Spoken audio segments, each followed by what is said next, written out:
Hello అండి, ఈరోజు ఒక స్పెషల్ గెస్ట్తో నేను ఉన్నాను. ముఖ్యంగా ఈ గెస్ట్తో మాట్లాడే ముందు ఒక చిన్న ఇంట్రొడక్షన్ ఇస్తాను నేను. యాక్చువల్లీ మనం కొన్ని మూవీస్ చూసినప్పుడు కొన్ని డైలాగ్స్ బ్రెయిన్లో అలా గుర్తుండిపోతాయి బికాస్ ఆఫ్ ద డైలాగ్స్. ఆ డైలాగ్కి సంబంధించి ఈ మధ్య కాలంలో ఫీవర్ ఏంటంటే KGF 2. KGF చాప్టర్ 2 చూడడానికి చాలామంది ఈగర్గా ఉన్నారు, చాలామంది చూసేశారు, దాని గురించి డిస్కషన్స్ జరుగుతున్నాయి. మంచి రేంజ్, ఫస్ట్ పార్ట్ ఎలా అయితే ఉందో సెకండ్ పార్ట్ కూడా దానికి తగ్గట్టుగా ఉంది అని రివ్యూస్ కూడా మనం విన్నాం. సో దీనికి సంబంధించి అమ్మ సెంటిమెంట్ అయితే చాలా బాగా వర్కౌట్ అయింది కదండి. సో ఆ సెంటిమెంట్ వర్కౌట్ అయ్యాలి అంటే మంచి మంచి డైలాగ్స్ పడాలి కదా. సో ఆ డైలాగ్స్ ప్రజెంట్ రాసి మనతో పాటు మాట్లాడడానికి ఉన్నారు హనుమాన్ చౌదరి గారు. ఆయనతో మాట్లాడి చాలా విషయాలు అయితే తెలుసుకుందాం. సో ఈరోజు అయితే నాకు KGF 2 గురించి కొన్ని డౌట్స్ కూడా ఉన్నాయి, ఆయనతో మాట్లాడి డీటెయిల్స్ అన్నీ తెలిసేసుకుందాం. హాయ్ అండి హనుమాన్ గారు, ఎలా ఉన్నారు? Fine fine. సో KGF 2 మీరు కూడా ఎంత డైలాగ్స్ రాసి వర్క్ చేసినా ఆ స్క్రీన్ మీద ఆ వేరుంటుంది ఫీల్. సో మీకు రివ్యూస్ ఎలా వచ్చాయి? చూసిన వాళ్ళు ఏమైనా చెప్పారా మీకు? ఒకటే టాక్ అండి, బ్లాక్ బస్టర్. అవునా? సో ఎక్కడైనా ఒకటే టాక్. అవునా? సో వర్క్ చేసేటప్పటికి తర్వాతకి ఎక్స్పెక్టేషన్స్ సేమ్ రీచ్ అయ్యాయంటారా, ఇంకొంచెం ఎక్కువ ఎక్స్పెక్టేషన్స్ దాటిపోయినాయి అంటారా? మంచిగా వచ్చిందా? ఇంకా అంటే ఈ కలెక్షన్స్ చూస్తుంటే క్రాస్ అయినట్లే ఉంది, ఎక్స్పెక్టేషన్స్ దాటిపోయి క్రాస్ అయినట్లే ఉంది. ఎందుకంటే పెద్ద హిట్ అవుతుందని అనుకున్నాం సినిమా చూసినప్పుడు, మళ్ళీ ఫైనల్గా మేము కాపీ చెక్ చేసుకుని అలా చేసినప్పుడు అవును ఈ రేంజ్ కలెక్షన్స్ ఇవన్నీ చూస్తుంటే అది కూడా దాటిపోయే రేంజ్లోనే ఉంది. అవును. ముఖ్యంగా KGF ఏం మాట్లాడుకున్నా సరే మదర్ సెంటిమెంట్ అయితే బాగా వర్కౌట్ చేశారండి. అసలు కాన్సెప్టే బేస్డ్ ఆన్ మదర్. మరి ఫస్ట్ దానికంటే కూడా సెకండ్ దానిలో ఇంకొంచెం ఎక్కువ ఉంది అనిపించింది. కొన్ని డైలాగ్స్ అయితే చాలా హార్ట్ కి టచ్ అయ్యేలాగా, అంటే నిజంగా మదర్స్ ఎంకరేజ్ చేస్తే పిల్లలు ఇలా ఉంటారా అనే రేంజ్ లో అనిపించింది. సో కొన్ని డైలాగ్స్ మీకు బాగా ఫస్ట్ కనెక్ట్ అయిన డైలాగ్ ఏంటి? అక్కడ నుంచి స్టార్ట్. నాకంటే నాకు అన్ని కనెక్ట్ అయితేనే రాసాము. ఓకే.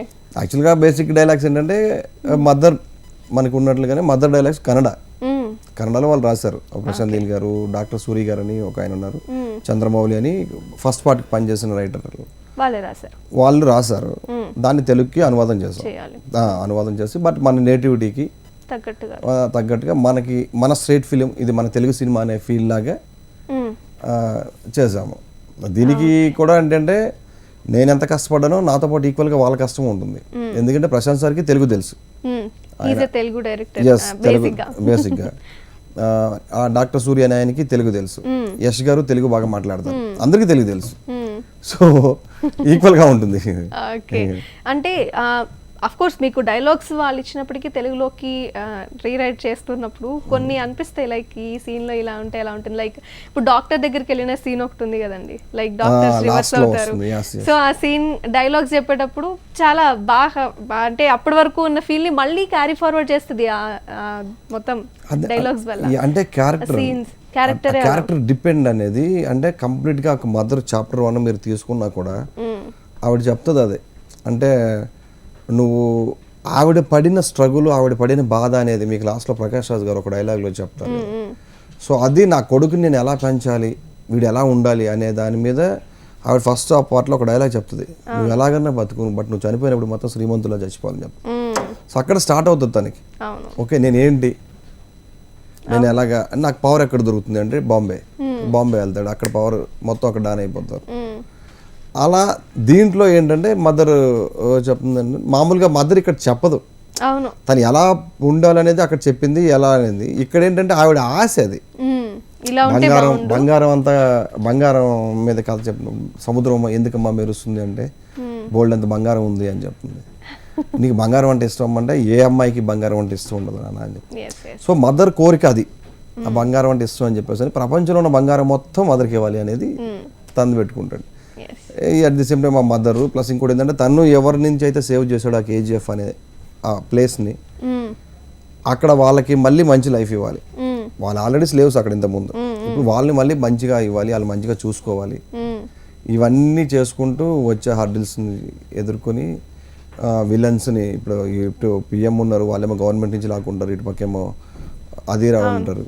అంటే నిజానికి ఒక ఇండియా ఏదైతే పాన్ ఇండియన్ లెవెల్లోకి వస్తుందో ఆ లెవెల్కి తగ్గట్టే ఈ చాప్టర్ 2 ఇంకా బాగా అనిపించింది. 1 కంటే కూడా అందరినీ కనెక్ట్ చేసేలా అనిపించిందండి. మెయిన్ ఏంటంటే దీనికి ఇక్కడ బాగా ఎక్కువ కనెక్ట్ అయిందంటే మదర్ సెంటిమెంట్ అనేది ఇప్పుడు ఫ్యామిలీస్కి బాగా ఎక్కేసింది. అవును, మాకు ఫస్ట్ అనిపించింది కొంచెం ఫ్యామిలీస్ వస్తారా లేదని, బట్ ఇప్పుడు చూస్తూ ఉంటే వాళ్ళు ఎక్కువ చూస్తున్నారు.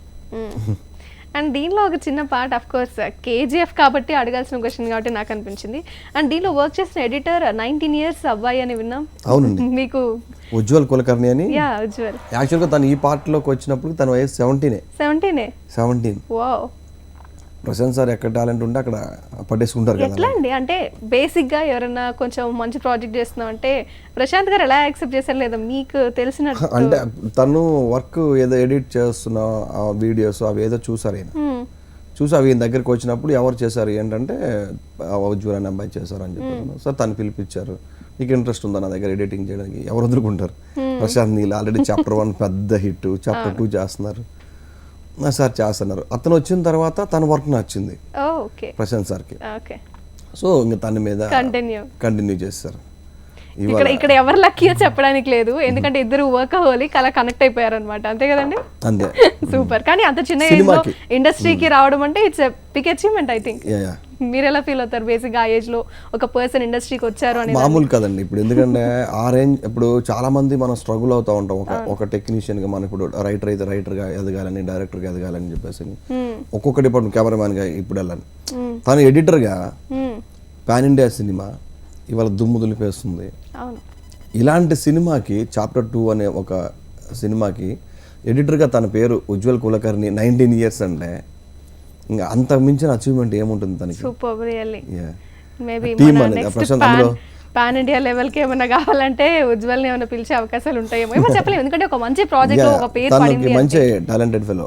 సూపర్. సో తను సరే హనుమాన్ గారు, మీరు వచ్చారు, మీరు ప్రెజెంట్ అనేది మీరు మాకు ఇంత బాగా తెలుసు సార్. ఇంతకుముందు ఒక మూవీలో మీరు ఒక డైలాగ్ ఉంటుంది, గెలిచిన తర్వాతే ఈ డైలాగ్ ఒకసారి మీ నోటి ద్వారా విందాము, ఆ తర్వాత దీని గురించి ఒకసారి డిస్కస్ చేద్దాం. ఈ ప్రపంచం గెలిచినోడి మాటే వింటుంది. సో కౌశల్య కృష్ణమూర్తి ఈ మూవీలోంచి ఈ డైలాగ్ అయితే చాలా మందికి ఎక్కేసిందండి, బట్ రాసింది మీరు. సో మీ నోటి ద్వారా ఆ డైలాగ్ ఒకసారి విని దీని గురించి మాట్లాడదాం. ఈ లోకం గెలుస్తానని చెప్తా వినదు, గెలిచినోడు చెప్తే వింటుంది. సో ఏం చెప్పినా గెలిచే చెప్పు. సూపర్. ఈ లైన్స్ అయితే చాలా మందికి అలా ఎక్కేసాయి. నిజమే అండి, అదంటే బేసిక్ గా గెలిచి ఎవరైతే అచీవ్ చేశారో వాళ్ళ మాటలు నమ్ముతారు తప్పితే ఇలా ఎవరో దారిని పోయి వాళ్ళు చెప్తే never know ready to hear. కరెక్టే. సో అంటే బేసిక్ గా కొన్ని వర్డ్స్ రావాలి అంటే కొన్ని స్టోరీసే హార్ట్ అంటారా, లేకపోతే? అంతే, కథాబలం. మీకు సీన్ లేకుండా డైలాగ్ రాదు. అవును. డైరెక్టర్ గారు అంత బలంగా, అది కథా రచయిత వాళ్ళు మన కంటెంట్ రాసేటప్పుడే ఇది అని. ఇప్పుడు ఫర్ ఎగ్జాంపుల్ కేజీఎఫ్ తీసుకుంటే మీరు ఒక మదర్ గురించి కథ ఉంటుంది, ఇలాగా లాస్ట్లో ప్రకాష్ రాజ్ గారు చెప్తారు. సో అది డైరెక్టర్ గారు ఫస్ట్ కథ రాసుకునేటప్పుడే ఆయన మైండ్లో అలాగే ఉంటాయి, ఇంత బలంగా చెప్పాలి నేను అని. సో ఒక మదరు ఒక చిన్న పల్లెటూరులో బతికి, ఒక ఏమీ లేదు ఆవిడకి, హస్బెండ్ సరిగా చూసుకోడు, ఆ చిన్న పిల్లని పట్టుకొని వాడిని ఎలాగ పెంచాలి అనే దాని మీద కసి మీద ఉంటూ ఉంటాము. ప్రకాష్ రాజ్ గారు ఆవిడ గురించి చెప్పే డైలాగ్ ఉంటుంది, అది నీరు నుంచి నిప్పు పుట్టిన చరిత్ర లేదు, బట్ ఆవిడ కన్నీరు నుంచి నిప్పు పుట్టింది, రాఖీ అనే చరిత్ర పుట్టింది. బేసిక్గా ఇప్పుడు మీరు రాకీ అన్నా కూడా ఈ ఫీవర్ ఉన్న వాళ్ళని రాకీ బాయ్ అంటే చాలు, అంటే లైక్ చెప్పించడం కూడా చిన్నపిల్లలు సార్ చెప్పించారండి. లైక్ ప్రశాంత్ నీల్ గారికి మాత్రం ఎలివేషన్ స్టార్ అని పెట్టచ్చండి డైరెక్టర్లో. అంటే మీరు అబ్జర్వ్ చేసే ఉంటారు కదా, బేసిక్ గా హీరో ఎలివేషన్స్ అంటే కేజీఎఫ్ అయిపోయింది ప్రతి ఒక్కరికి, అండ్ చాప్టర్ 2 లో కూడా సేమ్ తీసుకొచ్చారు. లైక్ ఆ చిన్న పిల్లవాడు, లైక్ వాళ్ళు ఎవరికి తెలియకపోతే తను చెప్పే సీన్స్ కానీ చాలా హార్ట్ టచింగ్ గా ఉన్నాయి. Yes, cool. సో ప్రతిదానికి స్టోరీయే మెయిన్ అంటారు, ఎన్ని లైన్స్ పడాలని, ఎంత మంచి. సో మీరు ఇప్పుడు వర్క్ చేసిన ఈ డైలాగ్ చెప్పారు కదా, లైక్ కృష్ణమూర్తి దీనికి సంబంధించి, ఈ మూవీ చేసేటప్పుడు మీకు బాగా అనిపించిన సీన్స్ ఏంటి? బేసిక్గా ఈ మూవీకి మీకు మంచి పేరు వచ్చింది అంటే, ఈ మూవీ తమిళ్ రీమేక్ అండి. తమిళ్ రీమేక్ రామారావు గారు చేశారు, కేఎస్ రామారావు గారు, భీమనేని గారు డైరెక్టర్. సో ఫస్ట్ పిలిచి అడిగారు, సరే చేస్తా ఉన్నాం. కంప్లీట్గా రీమేక్ కూడా కాదు, అది కొంతపాటు చేశారు. శివకార్తికేయన్ గారు పోర్షన్ యాజ్ ఇట్ ఈజ్ చేస్తూ ఉన్నారు. సో అప్పుడు అడిగా, అంటే యాజ్ ఇట్ ఈజ్గా మీకు కంటెంట్ ఉంటుంది, బట్ డైలాగ్స్ మాత్రం వేరేలాగా ఉంటాయి సార్, మనకి తమిళ్ లాగా ఉండకూడదు ఇలాగా అని చెప్పేసి అంటే ఫుల్ ఫ్రీడమ్ ఇచ్చారు. ఓకే, నువ్వు రాయి, నీకు ఏమనిపిస్తుందో నువ్వు రాయి, మనం కూర్చొని మాట్లాడుకుందాం అని చెప్పేసి అన్నారు. సో కంప్లీట్గా వేరే ఉంటాయి, తమిళ్లో వేరే ఉంటాయి, మనకి ఇంకా బెటర్గా వచ్చాయండి అన్నారు. నాకు వచ్చిన ఫీడ్బ్యాక్ అది. అంటే మధ్యలో రాజేంద్ర ప్రసాద్ గారు యాక్ట్ చేశారు దానిలో, ఆయన పెద్ద ఆర్టిస్ట్, ప్లస్ వెన్నెల కిషోర్ గారు. వాళ్ళు సీన్ చెప్పేటప్పుడు అది నేను లొకేషన్లోనే ఉండేవాడిని అప్పుడు రాజమండ్రి అక్కడ షూటింగ్ చేసినప్పుడు. సో ఆయన రాజేంద్ర ప్రసాద్ గారు చెప్పేవారు బాగుంది డైలాగ్, ఇది తమిళ్లో లేదు కదా అలాగా అని. సో అట్లా మీకు ఇది ఒక మంచి మంచి హ్యాపీ. అంటే మీకు మంచి లైన్స్ రాసే బ్రెయిన్ ఉంది కాబట్టి మీరు ఇలా మార్చుకోవచ్చు. ఇంతకీ మీకు ఇండస్ట్రీకి ఎప్పుడు వచ్చారు హనుమాన్ గారు? నేను 2004-05 అయితే మీ గోల్ ఏంటి అని అడగాలేము మేబీ. అంటే రైటర్ అయినా లేకపోతే బేసిక్ గా ఇంకేమైనా అనుకోవచ్చు? డైరెక్టర్ అవుదామని వచ్చాను. డైరెక్టర్ అవుదామని వచ్చి అలాగే అసిస్టెంట్ డైరెక్టర్ గా జాయిన్ అయ్యాను. ఒక 1 year 1.5 year వేస్ట్ అయిపోయింది స్టార్టింగ్ లో. నెక్స్ట్ రవిబాబు గారి దగ్గర ఛాన్స్ దొరికింది, అనసూయ అనే మూవీకి పనిచేశాను. ఆయనతో కంటిన్యూ చేశాను. ఇంకా అనసూయ, నచ్చావలే, అమరావతి, నువ్విలా ఇలాగ సినిమాలు. ఇన్ బిట్వీన్ ఏదైనా గ్యాప్ ఉన్నప్పుడు బయటికి వెళ్ళి అలాగా సురేష్ ప్రొడక్షన్స్లో బలాదూర్ అని ఒక సినిమాకి, రాఘవేంద్ర గారి అబ్బాయి ప్రకాష్ సినిమాకి, అనగాని గోదిరుడు అనే సినిమాకి ఇలా పనిచేశాను. ఇంకా ఆ టైంలో డైరెక్షన్ ఛాన్స్ వచ్చింది సుధీర్ బాబు గారితో. ఆ మూవీ కొన్ని రోజులు చేసాము, అది మధ్యలో డ్రాప్ అయిపోయింది. మళ్ళీ ఇంకొక సినిమా ఇలా స్ట్రగుల్స్, అంటే సినిమా కష్టాలు అంటారు కదా, మిగతా ఫేజ్ లో ఈ ఇన్నాళ్ళు వాటిని చూస్తూ వచ్చారు. బట్ అసిస్టెంట్ డైరెక్టర్ గా అయితే చాలా మూవీస్ కి మీరు వర్క్ చేశారు అండ్ డైలాగ్స్ అయితే రాస్తూ మాకు ఫీస్ట్ ఇస్తున్నారు.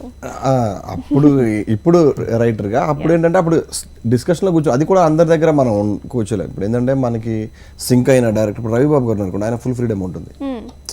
ఆయన నేను కూర్చొని డిస్కస్ చేయడం, అమరావతి, అనసూయ సినిమా కానీ, నచ్చావులే కానీ ఇలాంటి సినిమాలకి. సో మొత్తం ఆయన మాకు డైలాగ్ రైటర్ నివాస్ గారు ఉంటారు. ఆయన కూర్చొని మేము ఈ టీమ్ లాగా మేము కూర్చొని మాట్లాడుకుంటూ అలా రాసేవాళ్ళం. ఓకే. అప్పుడుగా పెద్ద పార్టిసిపేషన్ లేదు డైలాగ్స్ కదా. నాకు ఒక అమలా భారత్ ఇచ్చిందంటే కేజీఎఫ్ రైటర్గా. నా ఫస్ట్ మూవీ కేజీఎఫ్ కాదు, తర్వాత సలార్ లో కూడా మీ ఎంట్రీ ఉండబోతుంది. ట్రావెల్ చేస్తున్నా ప్రశాంత్ సార్ తోటి. So pan India second movie KGF ఒకటైతే, మీరు రాయబోయే second movie Salaar, it's also pan Indian movie. ఎలా ఫీల్ అవుతున్నారు? హ్యాపీ, అంతకన్నా మించింది ఉంటుంది. ఆ టీంతో ట్రావెల్ చేయటం ఫస్ట్ మెయిన్. ప్రశాంత్ నీల్ గారు, ప్రభాస్ గారు చాలా మంచి వ్యక్తి. అమ్మో ఆయన మంచితనం, ఆ మంచితనం ముందు అంటే లక్కీగా ఏంటో మరి నాకు తగిలే హీరోలు అందరూ అలాగే ఉన్నారు. యష్ గారు కానీ, యష్ గారు అంతే. ఎలా ఉంటారు సెట్స్ లో కావచ్చు? బేసిక్ గా ఆయన చాలా కూల్, చాలా కూల్, సూపర్. ఇద్దరు ఏదైనా సీన్స్ ఉన్నాయా లైక్ సెట్ లో జరిగిన ఒక ఎనీ ఇన్సిడెంట్స్, లైక్ ఒక ఫన్నీ మూమెంట్ కావచ్చు, లేకపోతే అక్కడ ఫన్నీ ఎక్కడ వస్తుంది అంటారా? ఇప్పుడు దాకా మేము చేసిందంటే యాక్షన్ సీక్వెన్స్ ఇలాగే కాబట్టి సీన్స్ తక్కువ చేసాం. ఓకే. ఇందుకీ మీరు డైరెక్టర్ అన్నారు, ప్రెసెంట్ అయితే రైటర్ గా కంటిన్యూ అవుతారు. మరి డైరెక్టర్ గా ఎప్పుడు రాబోతున్నారు? లైక్ దానికి సంబంధించి మీరు ట్రయల్స్ చేస్తున్నారా? ఇక్కడ వరకు వచ్చిందా ప్రయత్నం? ఆ ప్రయత్నాలు అనేవి జరుగుతూ ఉన్నాయండి, అవేం ఆగేది లేదు. కాకపోతే ఏంటంటే మనకి బేసిక్గా ఒకటి, నేను కేజీఎఫ్ రాసే ముందు వరకు కూడా నా మూవీ డ్రాప్ అయిపోయినప్పుడు అలాగా కొంచెం ఎంట్రీ లేట్గా, అంటే సార్ నా దగ్గర ఒక కథ ఉంది అని అన్నా కూడా కొంచెం ఇదిగా ఉండేది. అంటే వాళ్ళ సైడ్ నుంచి చూస్తే వాళ్ళది కరెక్టే అనిపిస్తుంది, హీరోస్ కానీ వాళ్ళ మేనేజర్స్ కానీ అలాగే వినడం కానీ అలాగే ఉండేది. బట్ ఇప్పుడు నేను ప్రశాంత్ సార్తో ట్రావెల్ చేయడం వల్ల నాకు కొంచెం ఎంట్రీ కార్డు దొరికినట్లు ఉంటుంది. నేను ఎవరి దగ్గరికైనా వెళ్ళి సార్ ఐ హ్యావ్ స్టోరీ అంటే ఓకే కమ్. ఓకే, అంటే మీకు ఆ ఫ్రేమ్, ఒక పోస్టర్ అంటారు కదా, అది చేసింది మాత్రం ప్రశాంత్ నీల్ గారు. ఆబ్వియస్గా కేజీఎఫ్ అనేదే ఇప్పుడు నేను నిలబడ్డాను ఒక దాని మీద అంటే అది కేజీఎఫ్.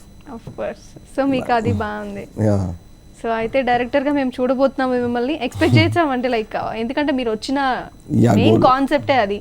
అండ్ 2007 అంటే నార్మల్ గా కాదు, ఆటోమేటిక్ గా కొన్ని ఇయర్స్ గడిచిపోయాయి. సో ఇప్పుడు ఖచ్చితంగా దాని మీద ప్యాషన్ తో ఉన్నారు కదా. సో ఒకవేళ మీరు తీసుకుంటే ఎలాంటి స్టోరీ తీసుకుంటారు? బేసిక్ గా ఇప్పుడు హనుమాన్ గారు అంటే రైటర్ గా మాకు తెలుసు, ఒకవేళ మీరు డైరెక్షన్ చేస్తే ఎటువంటి కాన్సెప్ట్ కి మీరు ఇంట్రెస్టెడ్ గా ఉంటారు? నాకు ఒక కాన్సెప్ట్ మీద ఒక కాన్సెప్ట్ ఆఫ్ కైండ్ ఆఫ్ సినిమాలు చేయాలని లేదండి. ఇప్పుడు యాక్చువల్గా మేము అంటే ఇప్పుడు ప్రశాంత్ సారే ఒక ఐడియా చెప్పారు, దాని మీద వర్క్ చేసాము. అది ఆయన త్రూనే డైరెక్షన్ కూడా చేయాలనే దాని మీద పని జరుగుతుంది. ఓకే. సో అదేంటంటే లైక్ హారర్ థ్రిల్లర్. నాకు యాక్షన్ ఇష్టం, లవ్ స్టోరీస్ ఇష్టం, అన్ని కైండ్ ఇష్టం. మరి కాకపోతే ఏంటంటే మనకి ఎప్పుడు ఏది అవకాశం వస్తుందో దాన్ని చేసుకుంటూ వెళ్ళిపోవడం. ఫిల్మ్ ఇండస్ట్రీని మాత్రం వదిలిపెట్టే ప్రసక్తి లేదు, ఇక్కడ ఉండే సాధించాలి అని ఫిక్స్ అయిపోయి. ఇంక ఇది తప్ప ఏది తెలియదు. ఎందుకంటే నేను చదివింది సాఫ్ట్వేర్ రిలేటెడ్ డిగ్రీ బీసీఏ అయినా కూడా అది మైండ్ లేదు అక్కడ. ఇంక ఏది ఉన్నా ఇక్కడే వేదాలి. బాగా చెప్పారు హనుమాన్ గారు. అంటే ఇంకా మీకు బేసిక్గా ఇండస్ట్రీలో ఎన్ని ఇయర్స్ వర్క్ చేసినప్పుడు ఆటోమేటిక్గా కొన్ని కాంటాక్ట్స్ అవి ఉంటాయి. మీకు బాగా పరిచయం ఉన్న వాళ్ళు ఎవరు? ఇందాక రవిబాబు గారు చెప్పారు, రవిబాబు గారు తెలుసు, సురేష్ బాబు గారు తెలుసు, ఇక్కడ తెలుగులో చాలా మంది రాజు గారు తెలుసు, పివిపి సార్ తెలుసు, ప్రొడ్యూసర్స్ వైజ్ ఈ 14 డేస్ గోపి గారు, ఇలా చాలా మందితో డైరెక్ట్ రోజు ఫోన్ చేసి మాట్లాడి కొరపాటు సాయి గారు కానీ ఫోన్ చేసి మాట్లాడి సార్ అంటే చాలా పర్సనల్గా మాట్లాడుకునే లాగా వీళ్ళందరూతో బాగా మాట్లాడుకుంటున్నారు. సో బేసిక్గా ఇండస్ట్రీ వాళ్ళు అనేసరికి ఒక క్వశ్చన్ పక్కా ఉంటుందండి. కొంతమందికి ఒక్కొక్కరు ఆన్సర్ చేస్తుంటారు, మిమ్మల్ని కూడా ఆ క్వశ్చన్ అడుగుతున్నాం. ఇండస్ట్రీలో లక్ ఎంతవరకు వర్కౌట్ ఉందో, అసలు లక్ ఉంటుందా? చాలా డిఫికల్ట్ క్వశ్చన్ అండి మీరు ఇది. అంటే ఒక్కొక్కసారి కన్ఫ్యూజ్ లో ఉంటాను నేనే, అంటే ఇప్పుడు లక్ ఫ్యాక్టర్ మీద వీడు వెళ్తున్నాడు లేకపోతే హార్డ్ వర్క్ మీద వెళ్తున్నాడు అని చెప్పేసి. కానీ బట్ నేను అనుకోవడం ఏంటంటే ఒకటి నమ్ముతాను నేను. ఫర్ ఎగ్జాంపుల్ మనం సలార్లో ఉన్నాం, 5th ఫ్లోర్కి వెళ్ళాలి. 5th ఫ్లోర్కి వెళ్ళాలంటే లిఫ్ట్లో వెళ్ళేవాడు ఒకడు ఉంటాడు, టపక్కమని వెళ్ళిపోతాడు 2 నిమిషాల్లో. స్టెప్స్ మీద వెళ్ళేవాడు ఉంటాడు. బట్ లక్ ఫ్యాక్టర్ అనేది వాడిని ఫాస్ట్గా తీసుకెళ్ళిపోయింది. బట్ ఈ స్టెప్స్ మీద వెళ్ళేవాడు ఉన్నాడు చూసారా, అది ఎప్పటికి ఫెయిల్ అవ్వడు. హార్డ్ వర్క్ అనేది అది మధ్యలో లిఫ్ట్ అయిపోవచ్చు, ఏమైనా జరగవచ్చు, వెళ్ళొచ్చు, అయిపోవచ్చు, ఛాన్సెస్ ఉన్నాయి. But hard work never fails. ఇది నమ్ముతాను నేను. అంటే బేసిక్గా ఆన్సర్ దగ్గరగా వచ్చింది. అంటే లైక్ ఎలా అంటే లక్ ఉంటుంది ఉండదు సెకండరీ, బట్ హార్డ్ వర్క్ చేస్తూ పోతే ఏదో ఒక రోజు ఆపర్చునిటీ వస్తుంది అనే ఆన్సర్ అయితే మాక్సిమం చెప్తుంది. బట్ లక్ ఉండాలని కొంతమంది అంటారు. సో మీరేం ఆన్సర్ చెప్తారని నాకు క్వశ్చన్ అడిగాను. సో పర్లేదు గట్టిగానే స్లోగా slow and steady wins the race అన్నట్టు ఆ పాయింట్నే పట్టుకున్నారు. సూపర్. మరి ఒకవేళ మీకు వర్క్ చేయాలి అంటే మిస్ అయ్యారు అంటే లైక్ ఇప్పుడు అసిస్టెంట్ డైరెక్టర్గా మీరు కొన్ని మూవీస్ చేశారు కదా, ఒకవేళ చేస్తే ఎలాంటి డైరెక్టర్తో మీకు వర్క్ చేయాలని ఉంది? ఐ మీన్ రైటర్ గానా? ఒక డైరెక్టర్తో మళ్ళీ ఒకవేళ కలిసి వర్క్ చేయాలి అని అంటే ఐ మీన్ అగైన్ డైరెక్షన్ డిపార్ట్మెంట్లోనే? నో నాకు ఇంకా డైరెక్షన్ డిపార్ట్మెంట్ ఇంట్రెస్ట్ లేదు. ఇప్పుడు రైటర్ గానే వచ్చేసాను కదా, అంటే మళ్ళీ వెళ్ళి అసోసియేట్ గాను కోడైటర్ గాను అలాగా నాకు ఇంట్రెస్ట్ లేదు. ఎందుకంటే చేస్తే మళ్ళీ ప్రశాంత్ సార్తో చేసి ఉండొచ్చు. నాకు రైటర్ అనేది ఇంట్రెస్ట్, డైరెక్టర్ అనేది ఈ రైటింగ్ అనేది ఏంటంటే డైరెక్షన్ లో పార్ట్. ఓకే, అయితే ఇప్పుడు ఒక విషయం మాట్లాడుకుందాం. బేసిక్గా డైరెక్షన్, రైటింగ్ ఈ రెండు ఉన్నాయి మీ కెరియర్లో. కొంచెం బ్యాలెన్స్ చేయాలంటే దేనికి ఎక్కువ పాయింట్స్ ఇస్తారా, లేదా ఈక్వల్ ప్రయారిటీ ఇస్తారా? No, equal. ఇప్పుడు ఒక్క స్టెప్ ఎక్కువ అంటే డైరెక్షనే. ఓకే, ఎందుకంటే అసలు ఏమే అది కదా. ఏం అది. ఇప్పుడు నేను కొంతమంది డైరెక్టర్లు ఏంటంటే వాళ్ళ కథలు వాళ్ళు చేస్తారు. ఇప్పుడు వాళ్ళే రాసుకున్న ఐడియా ఉంటుంది, ఇప్పుడు నేనే రాసుకుంటాను, నేనే చేయాలి అనేవి అలాగా ఉంటుంది. బట్ నాకేంటంటే నాకు రైటర్ ఉంటారు, ప్రతి డైరెక్టర్లో ఒక రైటర్ ఉంటారు, అది ఫిక్స్. అది వేరే వాళ్ళ కథతో డైరెక్ట్ చేసిన డైరెక్టర్లో కూడా రైటర్ ఉంటారు. ఎందుకంటే తను నాకు ఇలా కావాలి, ఇలా రాయండి ఇది అని చెప్తా ఉంటారు. అలాగా నేను నా కథ రాసుకునే నేను డైరెక్ట్ చేద్దామని వచ్చాను. ఓకే, సో ఖచ్చితంగా డైరెక్షనే, లేదంటే రైటింగ్లో కూడా నా టాలెంట్ అంటారు మొత్తానికి. డైరెక్షన్ టార్గెట్ నాకు అర్థమైంది. ఇంకా మళ్ళీ క్వశ్చన్ అడిగి విసిగించాను, ఇంతటితో ఇనఫ్. సో మీరు మాక్సిమం మల్టీ లాంగ్వేజ్, చాలా లాంగ్వేజెస్లో జస్ట్ ఎంట్రీ అయితే ఇచ్చారు. ఎన్ని లాంగ్వేజెస్లో మీరు వర్క్ చేశారు?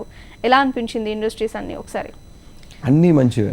ఎక్కడికి వెళ్ళినా కూడా మీకు ఏంటంటే బేసిక్గా మీరు వర్క్ ఇందాక చెప్పినట్టు హార్డ్ వర్క్ అంటే మీరు సిన్సియర్గా మీ వర్క్ అనేది మీరు సిన్సియర్గా మీరు అటెంప్ట్ చేస్తే రిజల్ట్ ఉంటుంది, దాని వెనక మనీ కూడా ఉంటుంది. But all industries same. ఇప్పుడు నేను కన్నడ చూసాను, కన్నడ నాకు మెయిన్ ఇవాళ ఈరోజు నేను ఉన్నాను అంటే నాకు ఎక్కువ కన్నడ నుంచి వచ్చిన సినిమాలే. ఫస్ట్ KGF తీసుకున్నా, అక్కడి నుంచి వచ్చిన సినిమా. దాని నుంచి చాలా సినిమాలు నాకు అడిగారు, హనుమాన్ ఇలా చేసి పెట్టని. ఈ KGF నాకు ఫుడ్కి అది ఎక్కువ పెట్టింది. అలాగే తమిళ్ తీసుకున్నా, నేను సినిమా చేశాను, వాళ్ళు డబ్బులు ఇస్తారు, ఇదంతా ఉంటుంది. ఎక్కడైనా ఏంటంటే మనం సిన్సియర్గా వర్క్ చేసాము, ఇప్పుడు ఈ సినిమాకి కరెక్ట్గా చెప్పించి కరెక్ట్గా రాసాము డైలాగ్స్ అంటే మనకి నెక్స్ట్ ఇంకో సినిమా వస్తుంది. అది ఏ ఇండస్ట్రీ తీసుకున్నా, ఏ లాంగ్వేజ్ తీసుకున్నా. కొంచెం లేజీగా ఉండవు, లేకపోతే వేరే రకంగా ఉంటే the quit. Okay, so hard work ఇక్కడ ఇంపార్టెంట్. ఏ లాంగ్వేజ్? మన sincerity. So present Telugu industry నుంచి పాన్ ఇండియా మూవీస్ వస్తున్నాయి కదా, హౌ యూ ఫీలింగ్ అండ్ మీకు ఎలా అనిపిస్తుంది? అంతకన్నా హ్యాపీ ఉంది, ఎందుకంటే ఇండస్ట్రీ మనది ఈ విధంగా ఎదుగుతుంది అంటే ఏ ఇండస్ట్రీ అని ఎక్కడైనా తెలుగైనా, కన్నడ అయినా, తమిళ అయినా, ఇంతకుముందు ఒక స్టేట్కే రిలేటెడ్ అయ్యిన సినిమా ఇవాళ కంట్రీ మొత్తం వెళ్ళింది, కంట్రీగా దాటుకుని కూడా వెళ్ళిపోతుంది బియాండ్ దట్ అని. ఇప్పుడు KGF తీసుకుంటే ఇది RRR అయినా, KGF అయినా అదర్ కంట్రీస్లో కూడా ఆడుతున్నాయి. అంటే మన ఇండియన్ సినిమా అనేది పవర్ చూపిస్తుంది. అందులో ఆ ఇండియన్ సినిమా అనేది మన సౌత్కి ఇలాగ వచ్చిందంటే ఆబ్వియస్గా ప్రౌడ్గా ఉంటుంది. Okay, so any goals film ఇండస్ట్రీకి సంబంధించిన మీకు అంటే ఖచ్చితంగా నెరవేరాలనే గోల్స్ ఏమన్నా? డైరెక్షన్, ఓన్లీ డైరెక్షన్, ఇంకా వన్ మ్యాన్ షో, ఇంకా అంతే. ఫస్ట్ డైరెక్షనే, లేదంటే డైరెక్షన్లో జస్ట్ ఒక పార్ట్ రైటర్. ఇది ఏంటంటే స్టెప్స్, దానికి ఎదగడానికి స్టెప్స్. ఇప్పుడు ఏంటంటే నాకు ఇప్పుడు ఈ రైటింగ్ వల్ల నాకు ఇలాంటి పర్సన్స్ దొరికారు.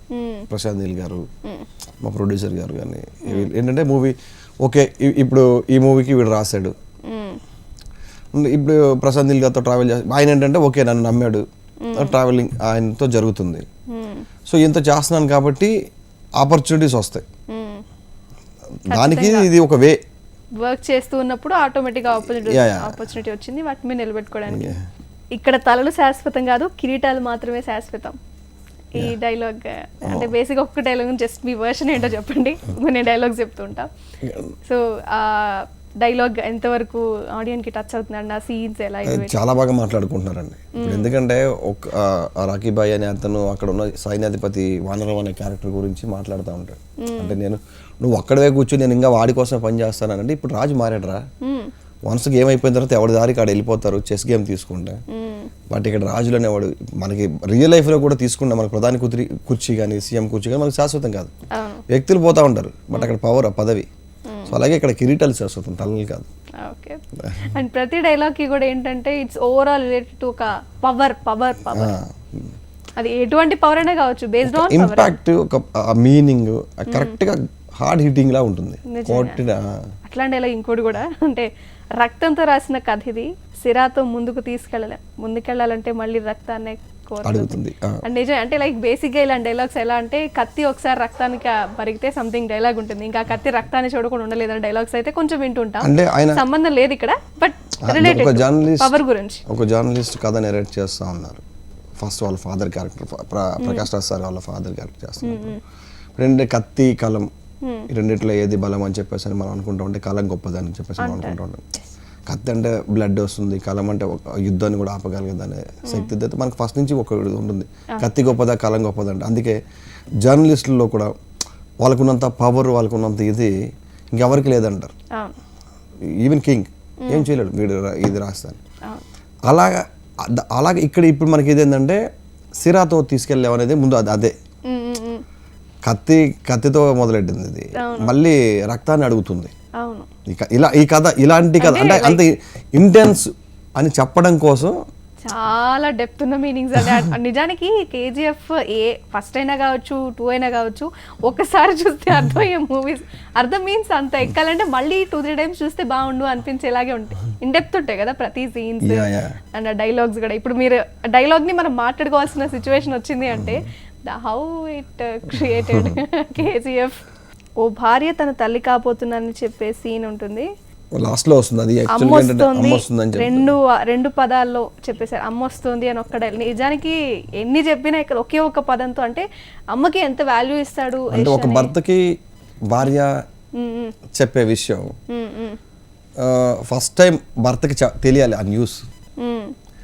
అంటే రకరకాలుగా చెప్పవచ్చు, ఇవాళ మీకు గుడ్ న్యూస్ అనో లేకపోతే ఇండైరెక్ట్ గా చెప్పాలంటే నాకు అలా తినాలనిపిస్తుంది, ఇలా ఉండకూడదని చెప్పాను, ఇలాంటి ఏదో చెప్తా ఉంటారు. బట్ ఇక్కడ రాకీ బాయ్ ఏంటంటే మదర్ టోటల్గా తను అన్ని రకాలుగా చెప్పిన హీరోయిన్ క్యారెక్టర్. ఒకసారి తను అలా ఉండి అమ్మ వస్తుంది అని అనేటప్పటికి వేరే లెవెల్లో కనెక్ట్ అయిపోతాడు. అంటే బేసిక్గా ఇవన్నీ డైలాగ్స్ అంత చేయడానికి డైలాగ్స్ ప్రాణం పెట్టేశాయండి నిజానికి. ఇంటిని ఆక్రమిస్తే నా సమస్య కాదు, వీధిని ఆక్రమిస్తే నా సమస్య కాదు, ఊరిని ఆక్రమిస్తే నా సమస్య కాదు అనుకోవడం వల్లే బ్రిటిష్ వాళ్ళు దేశాన్ని ఆక్రమించారు. అంటే అదే అంటే ఇప్పుడు మీ ఇల్లు మా ఇల్లు పక్క పక్కన ఉంది, మీ ఇంట్లో గొడవ జరుగుతుందని నేను సైలెంట్గా ఉన్నాను అనుకోండి, మీది అయిపోయాక రేపు నా ఇంటికి వస్తారు, మన ఇల్లు అయిపోయాక స్ట్రీట్కి వస్తారు, అయిపోయాక విలేజ్ స్టేట్. సో బ్రిటిషర్స్ అలా ఆక్రమించుకున్నారు. ఇది నా ప్రాబ్లం కాదు, ఇది నా ప్రాబ్లం కాదు అని నేను అనుకుంటే, పక్కోడికి ప్రాబ్లం నాకు ఇదేది అనుకుంటే వాడు మొత్తాన్ని ఆక్యుపై చేసేస్తాడు. సో వెంటనే రియాక్ట్ అవ్వాలి అని చెప్తారు. నిజానికి అంటే ప్రతి డైలాగ్ జస్ట్ ఒక 2 lines లో ఇంత పెద్ద స్టోరీని 2 lines రాయడం అంటే నాట్ ఎట్ ఆల్ ఈజీ. అందరికీ తెలుసు బ్రిటిష్ వాళ్ళు వచ్చారు, ఇండియాను ఆక్రమించారు అనే విషయం మాక్సిమం తెలుసు, కానీ 2 ముక్కలు చెప్పాలంటే ఎలా? Only writer can do. So బాగా ఫీల్ అయ్యారు అయితే మొత్తానికి మీరు. ఓవరాల్గా ఈ కేజీఎఫ్కి సంబంధించి ఆల్రెడీ మీరు డైలాగ్స్ చూసారు, రీరైట్ చేస్తున్నప్పుడు మీకు బాగా ఆలోచించిన సీన్ ఏమైనా ఉందా? అంటే ఎక్కువ ఆలోచించి పదాలు పడితే బాగుంటుంది అని. రైటర్కి ముఖ్యంగా పదాలు చాలా ఇంపాక్ట్ క్రియేట్ చేస్తాయి కదండి. సో మీకు అలా ఏమైనా అనిపించిందా? అంటే యాక్చువల్గా బేసిక్గా మనకి ఇది మొత్తం అలాగే ఉంటుందండి. చిన్న చిన్న సెంటెన్స్లో ఎక్కువ మీనింగ్ ఉండేలా ఉంటుంది. చాప్టర్ 1 తీసుకున్నా, చాప్టర్ 2 తీసుకున్నా, దీనిలో సంజయ్ దత్ గారి డైలాగ్స్ తీసుకున్నా, ప్రకాష్ రాజ్ గారి ఇందాక మీకు ఒక ఎగ్జాంపుల్ చెప్పాను. అంటే ఒక ఇది కూడా ఉంటుంది, అంటే నిజానికి ఇది ఒక రాక్షసుడి కథలాగో సంథింగ్, ఎలా ఒక భూత ప్రేత కథ అలాగే చెప్పాలని లేదు, ఒక అమ్మ ప్రేమకి నిస్సహాయత స్థితిలో ఉన్న తల్లి, ఒక అమ్మ ప్రేమ గురించి చెప్తాను, ఒక అమ్మ పట్టుదల కథ ఇది అని చెప్పేసి ఒక్క వర్డ్ నేను చెప్పిన దానికి మీరు చెప్పిన దానికి ఒక్క వర్డ్ డిఫరెన్స్, బట్ పవర్. ఒక కట్టు కథ కాదు, ఒక పట్టుదల కథ లాగా చెప్పాలి అనేది అలా చెప్పేసి అప్పుడు చెప్తారు ఆవిడ. అంటే ఆవిడ పవర్ అనేది ఎలా ఉంటుంది అలా కొడుకు దాని గురించి, నిప్పు నుంచి నీటి నుంచి నిప్పు పుట్టిన చరిత్ర ఉందో లేదో కానీ వాళ్ళ తల్లి కన్నీరు నుంచి మాత్రం నిప్పు పుట్టింది, రాఖీ అనే చరిత్ర పుట్టింది అని చెప్పేసి అని హైలైట్. ఇంకా నిజానికి దీని గురించి మాట్లాడితే సినిమా మొత్తం కూర్చొని ఈచ్ అండ్ ఎవ్రీ పార్ట్, ఈ పార్ట్ ఇలా జరిగింది, ఈ పార్ట్ ఇలా జరిగిందని మొత్తం మాట్లాడుకోవాల్సి వస్తుందేమో కదండి.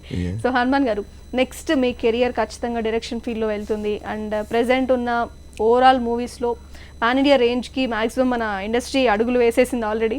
సో ఈ స్టెప్స్ మీద మళ్ళీ మీరు వెళ్ళాలనుకుంటున్నాను. సో కేజీఎఫ్ గురించి ఆడియన్స్కి ఒక రైటర్గా మీరేం చెప్పాలనుకుంటున్నారు ఒకసారి చెప్పండి. అంటే మీ మూవీ చూడండి అనా, లేదా డైలాగ్స్ ఇంపాక్ట్ క్రియేట్ చేస్తాయనా, మీ వర్షన్ ఏంటి కేజీఎఫ్ 2 గురించి? మనం ఆల్రెడీ చెప్పేసేదాకా కూడా లేదండి. లేదా నేను చెప్పే పని లేదు, వాళ్ళే చెప్పేసి వాళ్ళు ఆల్రెడీ వాళ్ళ మత్తులో ఉన్నారు. వాళ్ళు కింద కామెంట్స్లో పెడుతున్నారు డైలాగ్స్ కానీ లేకపోతే సీన్స్ కానీ, అవి వాళ్ళు చెప్పేది. రాఖీ బాయ్ మెయిన్ ఎవరి స్టేటస్ చూసినా రాఖీ బాయ్ అది పెట్టుకుని పోలీస్ స్టేషన్ పేల్చే ఉన్నాయి. నేను నా ఫోన్లో చూసిన, బయట ఎక్కడ చూసినా కూడా. అంటే మీరు కూడా కేజీఎఫ్ చూసే బియర్డ్ స్టైల్ అంతా మార్చేసారా లేకపోతే? అదేం లేదండి, నాకు అంటే మీకు కూడా ఏమైనా ఫీవర్ టచ్ అయింది ఏమోనని. బేసిక్ ఆ స్టైల్ ఫాలో అయ్యే వాళ్ళు చాలా మంది ఉన్నారు. అవునవును ఉన్నారు, మొత్తం కేజీఎఫ్ నుంచి ఉండింది కానీ, బట్ నేను మామూలుగా ఆస్ట్రేలియా కూడా అలాగే ఉంచుకునేవాడిని. ఓకే, సో మీ తరపు నుంచి ఆల్రెడీ వాళ్ళకి ఎక్కేసింది, ఇంకా మళ్ళీ ప్రత్యేకంగా చెప్పేది లేదు అంటారు. అంతే. సూపర్. సో ఇంకా మీ ఫ్యూచర్ ప్లాన్స్ డైరెక్టర్గా అని చెప్పారు, ఇంతేనా లేకపోతే ఇండస్ట్రీలో ఇంకా ఏమైనా వేరే రూట్స్లో ఏమైనా ట్రై చేసే అవకాశం? ఫైనల్ క్వశ్చన్ ఆలోచించండి ఒకసారి. ప్రస్తుతానికైతే ఓన్లీ ఈ సలార్ ఇప్పుడు ప్రశాంత్ సార్ దగ్గరికి వెళ్ళి ముందు సలార్ మీద కూర్చున్నాం. నా సైడ్ నుంచి కూడా అంటే ఆయనే ముందు ఒక ఆఫర్ పెట్టారు కాబట్టి. సో ఎంత టైం పట్టొచ్చండి? మేము వెయిట్ చేస్తుంటాం ఈచ్ అండ్ ఎవ్రీ మూవీ ఇప్పుడు వస్తుంది అప్పుడు. నిజానికి లాక్డౌన్ ఎఫెక్ట్ వల్ల బేసిక్గా ఈ పోస్ట్ పోన్స్ తట్టుకోలేకపోయాం మేము. సో మీరు కూడా అదే ఫీల్ అయ్యారా అప్పుడులో? లైక్ ప్రతిదానికి పోస్ట్ పోన్ అంటే అంతే ఇండస్ట్రీ ఒకసారి అంటే అందరికి పని ఉంటుందండి. రన్నింగ్లో ఉంటే మూవీస్ రన్నింగ్లో ఉండాలి, మూవీస్ ఆడుతూ ఉండాలి. ప్రతి మూవీ మనకు ఆడాలని కోరుకుంటాం, ఎందుకంటే ఎక్కువ మందికి పని దొరుకుతుంది, బయటకి వస్తారు టెక్నీషియన్స్ అని ఎవరైనా. సో ఒక్కసారిగా బ్రేక్ పడితే అందరూ అప్సెట్. ఒక 2 years ఓన్లీ ఏదో ఆగిపోయింది, ఇంకా అక్కడతో మళ్ళీ నేర్చుకోవడానికి లేదు. ఆ స్ట్రగుల్ అనేది ఉంటుంది కదా ఆబ్వియస్లీ. సో మొత్తానికి దాని నుంచి బయటకు వచ్చేసారు, మంచి మూవ్ మీద ఉన్నారు. ఈ మూవీని కంటిన్యూ చేసుకుంటూ మీరు కూడా ఒక మంచి డైరెక్టర్గా మళ్ళీ మీతో ఇంటర్వ్యూ చేయాలని కోరుకుంటున్నాను. థ్యాంక్ యూ అండి. Thank you so much Hanuman గారు. సో మీ టైంని మాకు ఇచ్చారండి. కేజీఎఫ్ గురించి నాకైతే కొన్ని మీతో మాట్లాడితే బాగా అనిపించింది, లైక్ ఏదో ఒక వర్క్ చేసిన ఒక పర్సన్ అలా ఉండి ఆ మూవీ గురించి ఆయన కూడా ఒక ఆడియో లాగా చెప్పారు, నాకు అది బాగా నచ్చింది. థ్యాంక్ యూ హనుమాన్ గారు. థ్యాంక్ యూ అండి. సో హనుమాన్ గారితో స్పెషల్ చిట్చాట్ ఈరోజు చూసాం కదా, కేజీఎఫ్ గురించి కావచ్చు, లేదా ఒక రైటర్గా అంటే రైటింగ్ రాసేటప్పుడు ఒక మంచి స్టోరీ పడితే ఎంత బాగుంటుంది ఆయన మాటలో అయితే మనం తెలుసుకున్నాం కదా. ఈరోజు అయితే ఒక మంచి రైటర్ని నేను కలిసానని అనుకుంటున్నాను. ఖచ్చితంగా ఒక డైరెక్టర్గా ఆయన నుంచి ఒక మూవీ కూడా ఎక్స్పెక్ట్ చేస్తున్నాను. ఇది వాళ్ళ special chitchat. Keep watching HM TV.